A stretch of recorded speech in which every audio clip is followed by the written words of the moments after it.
On le rappelle, il faut continuer à se protéger. Ça se passe en ce moment en Côte d'Ivoire, un grand rendez-vous sur l'avancée des nouvelles technologies.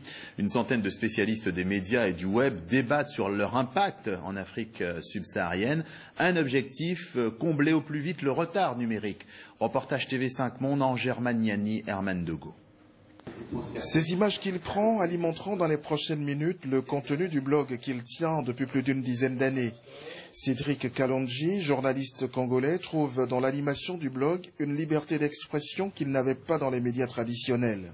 J'ai blogué au Congo dans un contexte politique très compliqué, à l'époque des élections en 2006, où il y avait d'une part Jean-Pierre Bemba et d'autre part Joseph Kabila par exemple. Il fallait que je fasse attention à ne pas être estampillé pro-Bemba ou pro-Kabila. Donc je devais rester au milieu du village. J'ai appris en même temps, en bloguant, à mesurer mes propos, à vérifier mes informations. Sous l'égide de Canal France International, une centaine de blogueurs, de journalistes africains réfléchissent à ces nouveaux réseaux et métiers d'Internet.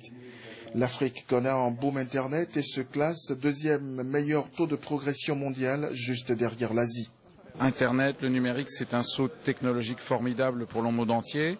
Et dans un continent comme l'Afrique, qui avait plutôt sur pas mal de secteurs du retard, c'est une occasion historique de rattraper une partie de ce retard assez rapidement. C'est dans ce genre d'occasion qu'on peut vraiment mettre les bouchées doubles et avancer beaucoup plus vite que les autres pour revenir au niveau chaque fois que c'est possible. L'Internet mobile représente aujourd'hui 70% de l'accès à la toile sur le continent. Barthélémy Kwame dirige depuis 5 ans une start-up qui fournit de l'information routière sur le net et les téléphones portables. Une géniale initiative utile, mais qui peine à nourrir son homme. Avant la crise, on employait une centaine de personnes autour du seul concept de ActuRoute. Avant la crise, une centaine de personnes. Malheureusement, les mentalités ne sont pas encore très prêtes. Et les moyens que nous avions mobilisés pour développer tous ces concepts se sont effrités parce que nous investissons et en retour, on n'a pas grand-chose.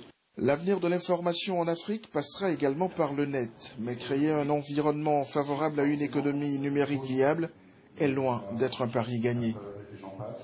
Et avec nous en liaison Skype ce matin, on retrouve notre confrère Cédric Kalonji Mfouidi, que vous avez aperçu dans ce reportage. Bonjour.